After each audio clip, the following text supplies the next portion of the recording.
Olá, tudo bem? Espero que sim.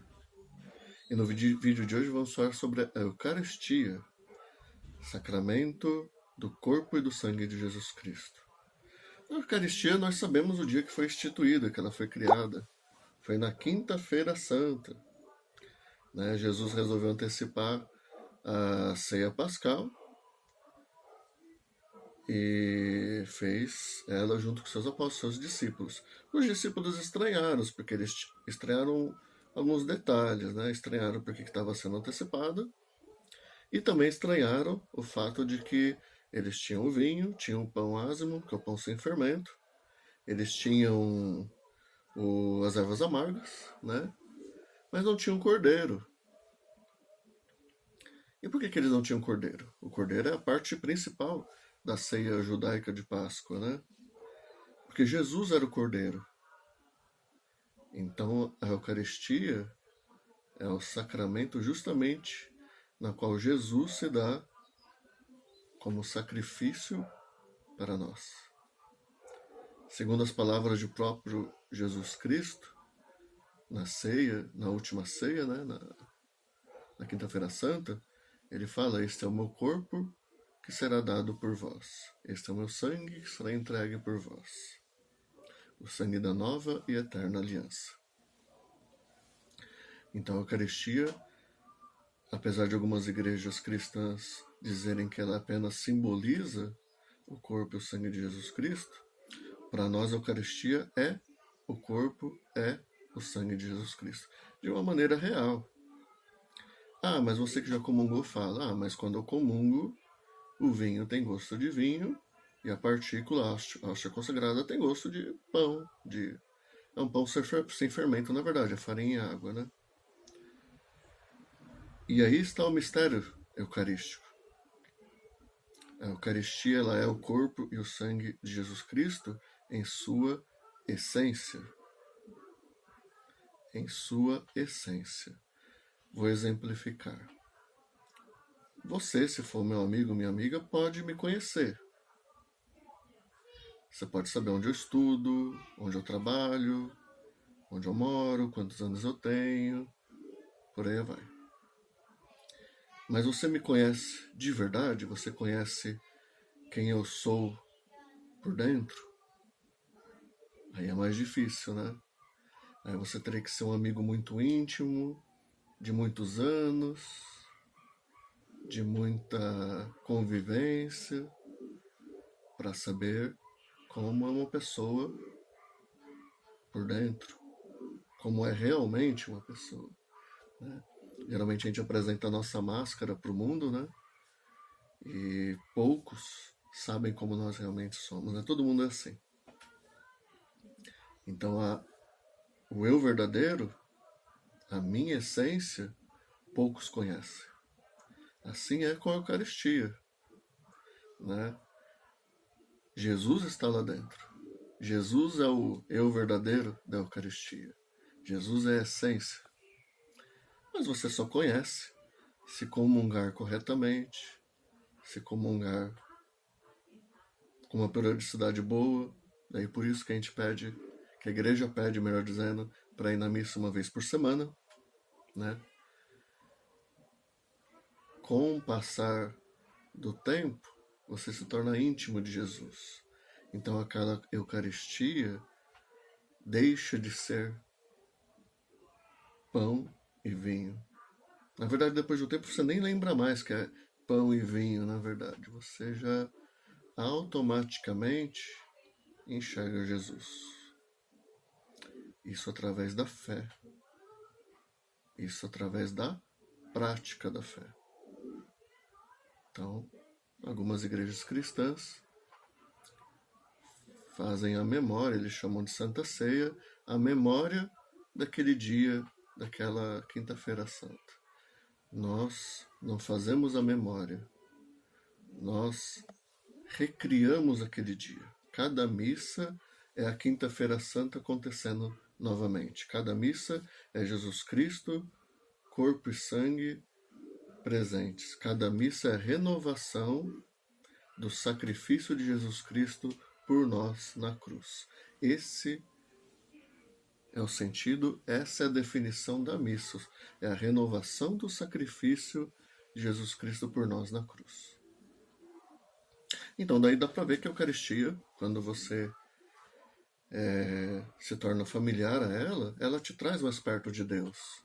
E o ideal de todo cristão é se tornar uma imitação de Jesus Cristo, é se unir a Deus. Da mesma forma que você é unido com seu pai, com sua mãe, com sua família em casa, da mesma forma que sua mão é unida no seu corpo, é assim que o cristão deve ser com Deus, né? Uma imitação de Jesus Cristo, cuja principal finalidade nesta vida é se unir com Deus. Os sacramentos em geral são ferramentas que Jesus deixou na Terra para a gente chegar nesse nosso objetivo, ok? Então todos os sacramentos, crisma, batismo, etc., unção dos enfermos, confissão, inclusive matrimônio, ordem e a Eucaristia, nos trazem mais próximos de Deus. Quem pode comungar? Todo cristão católico batizado que tenha feito a primeira comunhão e esteja numa situação, num estado de sem pecado. Tá? Como que eu fico sem pecado? Através do sacramento da confissão. Ah, mas eu me confessei faz pouco tempo, eu não tenho nenhum pecado grave. A Santa Missa, em diferentes momentos, traz momentos que nós chamamos de momentos penitenciais, que servem justamente para você exercitar o seu arrependimento desses pecados do dia a dia, né? Dos pecados assim que você comete, muitas vezes por impulso, né? É impossível cada um de nós ficar um dia sem pecar. Então a Santa Missa ela foi criada com esse objetivo, de antes de você comungar, existirem momentos de você pedir perdão, lembrar-se do seu pecado, se arrepender e aí sim pedir perdão para Deus. Tá?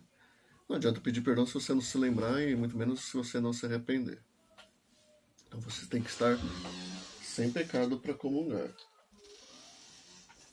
Essa minha filha chegou aqui, ó. Não, vídeo gravado em casa tem dessas, né? Voltando. E a primeira comunhão? Qual o sentido da primeira comunhão? Você não pode comungar se você não souber o que está acontecendo, né? Se você não aprender as doutrinas básicas da igreja, nem o que está sendo feito naquele momento da missa, então você não pode comungar. Você não pode comungar de algo que você não conhece. Você não pode estar unido com alguma coisa que você não conhece. Você vai se casar com uma pessoa desconhecida? Não vai, né? Então você tem que conhecer a pessoa. Da mesma forma, para comungar você tem que conhecer o que é a igreja e o que é a Eucaristia. Dessa forma, temos então toda uma organização que facilita essa união com Deus. A igreja existe para isso. Tá? Eu sei que algumas igrejas aí podem ser que fazem da sua principal atividade, né? Dizer que você tem que ir na igreja para ser vitorioso, para ser próspero, para ser, sei lá, para se curar, para qualquer coisa do tipo, né? Ou que você tem que ir na igreja para, sei lá, contribuir financeiramente, sei lá, né? Não vamos. Existem religiões assim, existem religiões que não são assim. Não vamos entrar em maiores detalhes, né? Vocês sabem que existem religiões aí realmente que batem bem nessa tecla de você ser feliz nessa vida. E é claro que Jesus quer que você seja feliz nessa vida.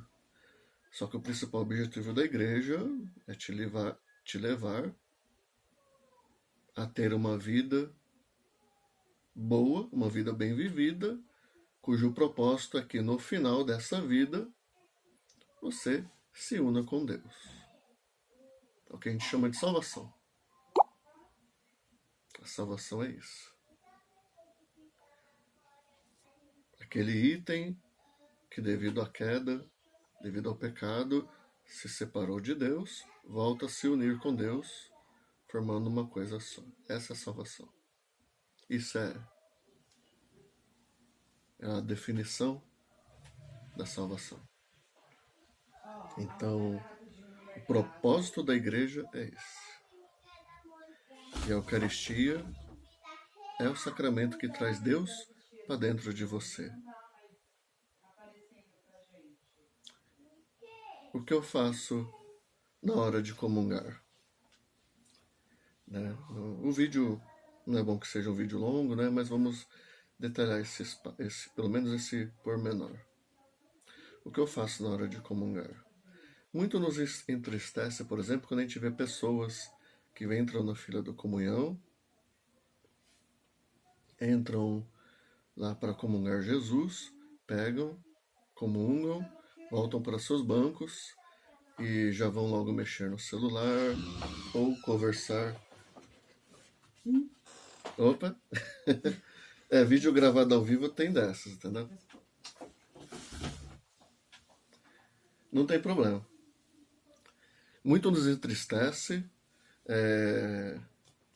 pessoas que às vezes comungam, entram na fila da comunhão e depois vão dos seus bancos, mexem no celular, conversam com o vizinho, né?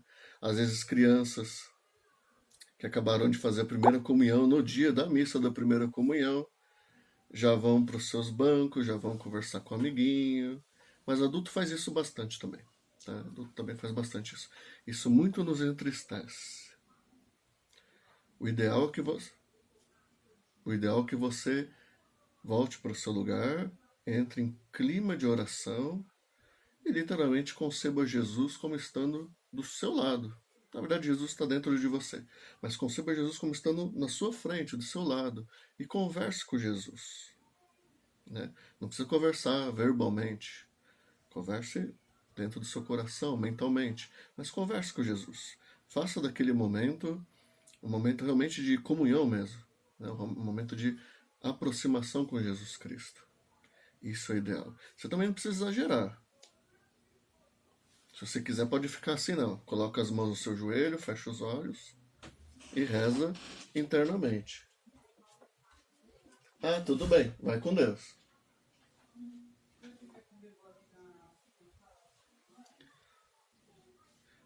Voltando. Então, o ideal é que você pode ficar assim e rezar. Você pode ficar assim. Você pode se ajoelhar, se o banco tiver aquela local de ajoelhar, chama genuflexório, eu acho. Pode se ajoelhar e rezar, tá? Tranquilo. Às vezes existem pessoas que exageram um pouco, que vão no chão, né? Ficam tudo assim, né? Meio que prostrados, né? Dá a impressão que a Eucaristia é quase um peso, né? Então, também assim não é legal, né? Não é nem legal a indiferença, né? De você comungar e voltar e agir normalmente. E também o exagero também não é legal. Também é ruim. Por quê? Porque chama a atenção dos outros que estão ao seu redor. Para você lá todo prostrado no chão. Às vezes tem gente que grita, chora, etc. E isso não é o ideal. Pois chama a atenção das outras pessoas e atrapalha, às vezes, a união deles com Jesus. Da mesma forma que mexer no celular, que conversar, etc, etc, etc, também atrapalha. Tá? Então, recolha-se. Tenha uma conversa íntima com Jesus. Aproveite o momento. Ah, não sei o que falar. Peça por algum parente doente. Ah, não tem nenhum parente doente. Peça por você. Com certeza você tem algo que vai pedir para sua vida, né? Não estou falando algo material. Estou falando de aqui de dentro, né? A gente tem uma caminhada longa que para todo mundo dura ao mesmo tempo, uma vida. Essa uma vida não pode ser desperdiçada. Então, peça, se necessário for, para Jesus mostrar o caminho que você deve percorrer nessa vida. Aproveite o momento da Eucaristia para isso. E como fazer isso em tempos de quarentena? No momento que gravo esse vídeo, nós estamos ainda em quarentena. Possivelmente estamos vivendo o ponto mais alto da disseminação do vírus, né, do coronavírus. E estamos sem missa. E estamos sem missa justamente para evitarmos a disseminação do vírus, para evitar o maior número de mortes. E possivelmente vamos continuar sem missa até que todo o perigo tenha sumido. Como fazer com a Eucaristia nesses tempos? Bom, não dá para comungar pela televisão. Não dá para fazer a Eucaristia na sua casa, porque só quem pode consagrar a Eucaristia é aqueles que têm o sacramento da ordem no grau 2, que é o padre, ou no grau 3, que é o bispo. Diácono, leigo como eu, não consagra a Eucaristia. Então, estamos vivendo um período sem Eucaristia. E ao invés de enxergar isso como uma dificuldade, enxergue como uma oportunidade. É uma oportunidade sem igual para você se preparar para quando a Eucaristia voltar, para quando as missas voltarem. Prepara aqui dentro, tira as teias de aranha do seu coração, né? Coloque como objetivo dessa quarentena, se você estiver trabalhando que nem eu, pode ser que tenha um pouco menos de tempo, né? Eu estou trabalhando normal porque meu emprego ele não parou. Mas se você está em casa, melhor ainda, coloca como objetivo assim, quando você for na sua próxima missa, quando as missas voltarem, de ser uma pessoa melhor, né? De ser uma pessoa realmente digna de comungar do sangue e do corpo de Jesus Cristo, né? Quando o padre levanta a hóstia, né? Tem um monte de gente que reza naquela hora. Isso não é o correto. O correto é você prestar atenção naquele símbolo, naquele gesto, né? Esse é o meu corpo, que será entregue por vós. Ele fala isso e levanta a hóstia. Ele fala isso e levanta o cálice. Em outro momento, dentro do momento eucarístico, ele levanta a hóstia e fala: Eis o Cordeiro de Deus, aquele que veio tirar o pecado do mundo, né? E a gente fala: Senhor, eu não sou digno de que entreis em minha morada, mas dizei uma palavra e serei salvo. Então é isso, seja digno de comungar, né? Faça desses 40, 50 dias como propósito principal, quando você voltar na missa, ser uma pessoa melhor do que aquela que estava na última missa que você foi. Com certeza você vai chegar um pouquinho mais perto da essência de Jesus. Com certeza você vai enxergar um pouquinho mais a Eucaristia como ela de fato é. Jesus Cristo, Deus conosco. Amém? E se você ainda não fez a primeira comunhão, ainda não fez o sacramento da Eucaristia pela primeira vez, melhor ainda, vá se preparando para quando chegar a sua hora da sua primeira missa que você vai comungar, ser o melhor momento possível. Amém? Fiquem com Deus. Até o nosso próximo vídeo.